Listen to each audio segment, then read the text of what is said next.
কারবালার যুদ্ধে এজিদের কোনো দোষ নাই। এই মৌলবীরাই বলে ইয়াজিদকে আহলে সুন্নাত জামাতের কেউ কাফের হয়ে গেছে এটা বলে না। একে নিয়ে এই যে গালমন্দ করা, তাকে কাফের বলা, তার গোষ্ঠী উদ্ধার করার জন্য বিশেষভাবে নেমে পড়া, এটা আহলে সুন্নাত জামাতের মানহাজ না। এই মৌলবীরাই বলে এজিদের কোনো দোষ নাই। যারা এজিদের নামের পরে রহমতুল্লাহ আলাইহি শব্দ ব্যবহার করে, এরা যত ধরনের সহিহ হাদিসের দোহাই দিয়া অক্ষরে ওই দেখছেন না কোন কোন যুদ্ধের মধ্যে কোরআন মাথাত নিয়ে পর্যন্ত যুদ্ধ করছে কিনা বলেন তো। সুতরাং তারা যত ধরনের মিষ্টি মধুর কথাই বলুক না কেন, তারা যত ধরনের ভালো কথাই বলুক না কেন, তারা হারামকে হালাল জানার কারণে আর হালালকে হারাম জানার কারণে তাদের ঈমান। যারা এজিদের পক্ষে দালালি করে আমরা তাদের সঙ্গে। যদি এজিদের নামাজ সঠিক হইতো তাহলে ইমাম হুসাইন তো বুঝতেন এক ওয়াক্ত নামাজ কাজা করলে কেমন হইব।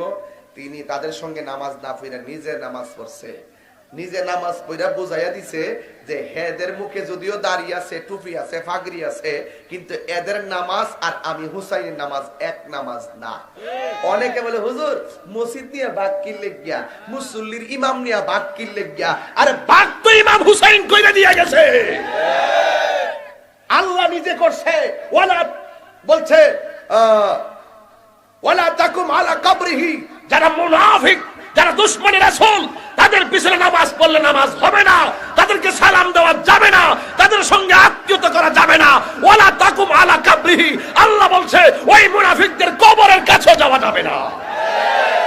নারায়ে তাকবীর, আল্লাহু আকবার, নারায়ে রিসালাত, ইয়া রাসূলুল্লাহ, আহলে সুন্নাত ওয়াল জামাত জিন্দাবাদ, জিন্দাবাদ।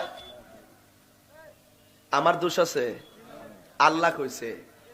কে কইছে? তো যে কইব এজিদের দোষ নাই, আমি তারে কইয়া যাই। নিশাফট কেউ আসেননি এমন দালাল থাকলে আমি তারে কইয়া যামু, তোমার গরু যদি ফুতো তাহলে তোমার ফুতের নাম রাখো এজিদ। কি রাখো? এজিদের জন্য দোষ নাই তো রাহনা সব কইরা রাতির নাম এজিদ। এই এজিদ এদিকে আবার রাখবেন এ, আর রাখবেন আবু জাহেল, আর রাখবেন আবু লাহেব। যুগে যুগে যারা নিন্দিত ছিল তাদের নাম পৃথিবীতে কেউ রাখে না। একটা হলো ফেরাউন, এই ফেরাউন নাম কেউ রাখে না। আরেকটা হলো নমরুদ, নমরুদের নাম কেউ রাখে না। আরেকটা হলো আবু জাহেল, আবু জাহেলের নাম কেউ রাখে না। আরেকটা হলো আবু লাহাব, তার নাম কেউ রাখে না। আরেকটা হলো ইয়াজিদ, ইয়াজিদের নাম কেউ রাখে না। ঠিক কি না বলে? আপনারা কোন আমি ঠান্ডা মাথায় ওয়াজ করতাম। ঠান্ডা কি তা আবার? ঠান্ডা কি আবার? আমি কি বেয়াদবের কাছে মাথা নত করে ফেলামু? আমি কি বেঈমানের কাছে ঈমান দিয়ে আলামু? নামাজের কথা কইছে, নামাজ তো নামাজ হই, নামাজটা তো কাজে লাগ দিব। আপনি নামাজও পড়বেন আবার কবেন এজিদ রহমতুল্লাহ আলাইহি। ওমা এটা আবার কোন নামাজ? আমরা নামাজও পড়বেন আবার মসজিদের ফতন কাতরা যায় করে তাকবীরে উলা, ইমাম সাহেব আল্লাহু আকবার, আবার আপনার খবর নিয়ে দিয়ে কিউ লোকটা এমন তাকবীরে উলা সাথে সাথে নিয়ত বান্ধা লাইছে, খবর নিয়ে দিয়ে আবার তাই না সুদখোর নাম্বার 1।